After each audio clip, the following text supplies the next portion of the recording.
Hey, what's going on guys? I'm here with another major Hasbro Beyblade Burst update.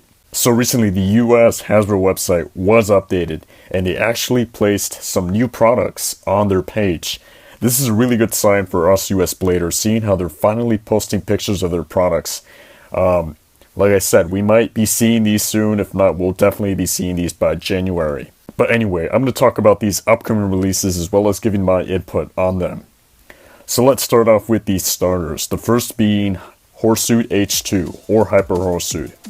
Now, I really like the look of this layer, seeing how they gave it these awesome yellow highlights that blend really well with the dark blue. The claw driver is a solid yellow, but it looks alright. Overall, I'm really impressed with this release and I'm hoping that the layer performs pretty well. Next, we have the other starter, which is Trias M2 or Nova Trias. And this is probably my least favorite starter, seeing how the layer looks absolutely awful in real life. I actually discussed this in my last update video, and the app, it looked much nicer, but unfortunately the yellow did not turn out so well. And just looking at it now, it looks like monstrosity. I'm really not a fan of it. And to make things worse, the driver is actually Zephyr and not Trance. And now for the upcoming boosters, we have Yuna Crest. Now this actually is Yuna Crest Ring Defense, and it does come in a different color this time. The layer actually looks a lot more identical to the Karatomi counterpart, except they did give it orange highlights. It actually does not look that bad though. The driver is also a blue, which is kind of off, but still you get the complete Beyblade, so it's pretty nice. Next we have Yggdrasil Ring Edge. So unfortunately with this Beyblade, they did give it edge instead of gyro. Once again, it's another thing that I discussed about drivers not being released, and this is definitely the case for this Beyblade.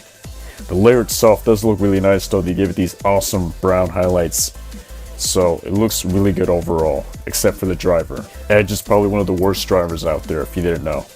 The third booster is Minoboros Oval Quake, so we finally do get the full Beyblade Minoboros, and this is definitely a good sign, because Karatomi Minoboros is kind of hard to find these days, so maybe the Hasbro counterpart will be just as good. The odd thing is that Quake does come in an off yellow color. I was expecting a blue, but that will be okay. And last but not least, we have the upcoming Beyblade Burst launcher. Now this launcher is called the Super Grip launcher, and it really looks like Hasbro tried to make their own sword launcher. We can notice this by how the handle is designed. It really does look like they got the sword launcher and recolored it. They did give it a nice white color, which I do like a lot, but unfortunately we could see by the ripcord that it is a standard ripcord, and judging by the fact that standard ripcords just aren't as good, it might be a weak launcher, unfortunately. I will still be getting one just for the heck of it, because it does look really nice. And let me know what you guys think about this. I'm sort of divided right now with the awesome releases but lack of good drivers. Anyway, that sums up this update for Hasbro Beyblade Burst. Don't forget to like, comment, subscribe for more updates on Beyblade Burst. And until next time guys, see ya.